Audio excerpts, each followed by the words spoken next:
The philosopher Gladstone said, "Show me the manner in which a society takes care of its dead, and I will tell you, with mathematical precision, the civility of that society." This is my mom. She sells pre-planning for Larkin Mortuary. This is my dad. He's a funeral director for Walker Sanderson Memorial in Provo. And this is my brother. He works for Colonial Mortuary in Pocatello, Idaho. If you're going to listen to this presentation, you better learn at least one thing. A coffin is the old arthropoidal-shaped Dracula thing, We call them toe pinchers because it goes down to their feet. Casket is rectangular. No one anymore uses coffins. Dracula liked them, cowboys liked them, we don't use them. Embalming began during the Civil War, and now that people could preserve bodies, they began to display their family members in their homes for days, while people came to pay their respects.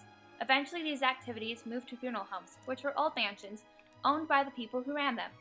Many funeral homes still have apartments above them where employees and their families can live if they choose.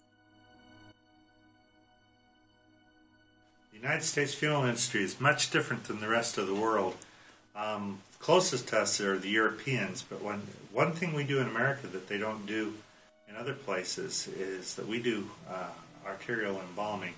We do it for restoration, that is, so that folks can, in other places, somebody will die, like in Europe, and they'll put them in their bed, get everybody there really quick, and they bury them the next day because the body starts going back to nature, that is. And with embalming, we can give families time. We can have enough time to gather the community around, and it's a very, very, very community active situation. It's one society gives you a hug.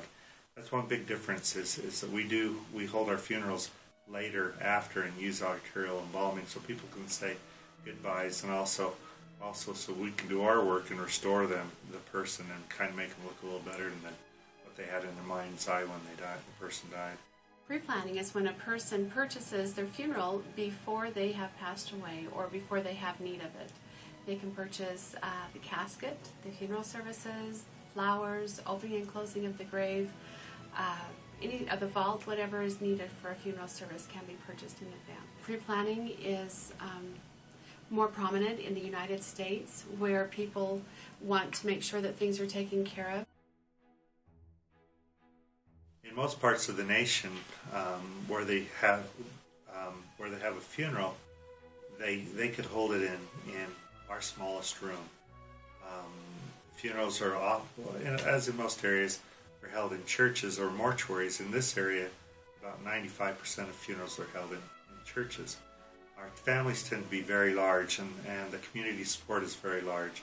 Most areas, that viewing is just come in during the day, sign the book, and sit in reverence.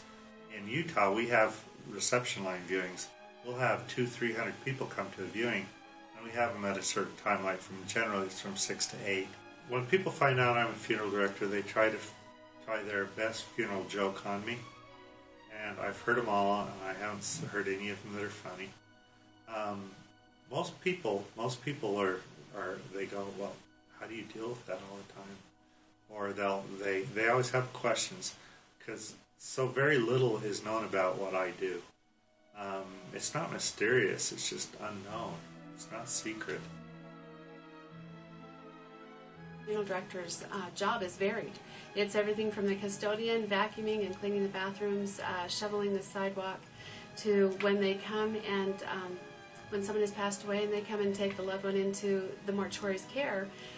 That is something that not many people could do. It is a very special time with the family, very difficult, and then after that is the preparation of the body. There's a lot of schooling that goes into that. There's cosmetology.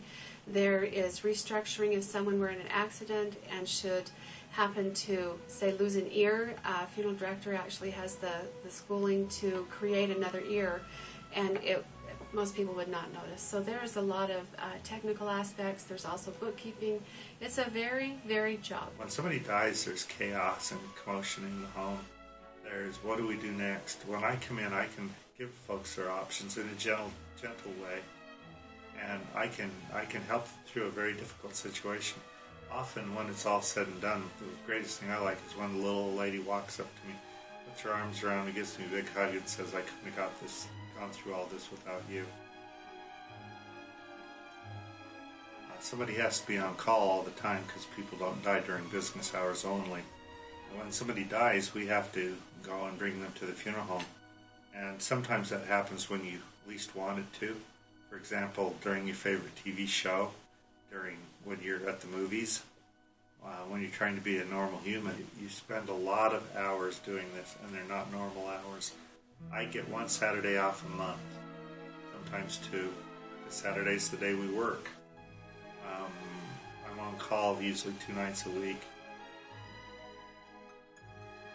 If we could do it for free, we would. But we, like everyone else, have a right to make a living. If something in society ceases to have value, it ceases to exist.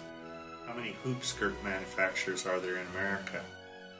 Well, fashion decided hoop skirts weren't valuable, so they went by the wayside. People have that misconception that a funeral director wants to upsell you and send you out with the most expensive thing that they can manage.